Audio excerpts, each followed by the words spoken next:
What's going on, everybody? Today I want to talk to you about roads. In the industry that I work in, roads can be some of the most useful reference points to helping pinpoint an asset. However, roads change all the time. Many of the roads we see today weren't there or have changed significantly in just a short period of time. Let's take a look at downtown Houston. This is the Pierce Elevated. It's an elevated stretch of Interstate 45 that goes around downtown. However, in 1944, this was a neighborhood. But for this video, I want to focus on the Gulf Freeway. The Gulf Freeway is a 52-mile stretch of highway that goes between Houston and the city of Galveston. The Federal Highways Act started with the Federal Highway Act of 1921, which was signed by President Warren G. Harding.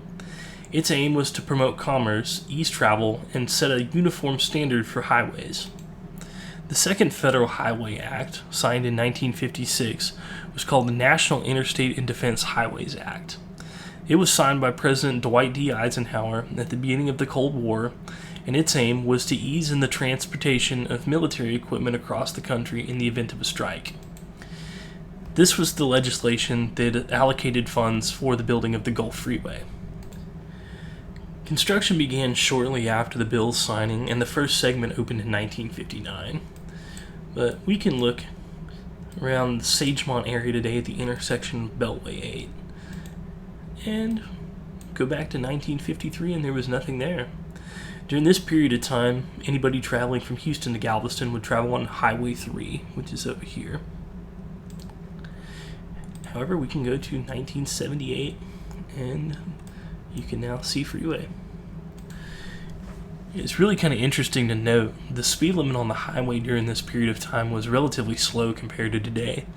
I was researching for this video and found an interesting Houston Chronicle article that said the speed limit during this period of time was actually only around 40 miles an hour.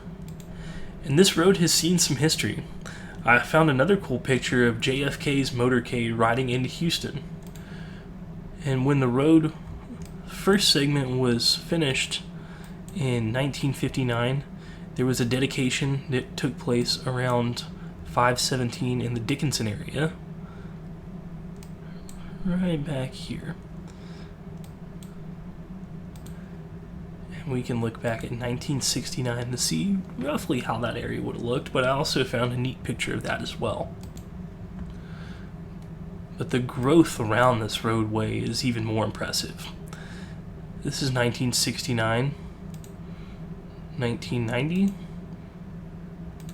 and 2020. Absolutely massive growth. But yeah, that's a little bit of history of the Gulf Freeway. Hope you enjoyed. Thanks for watching.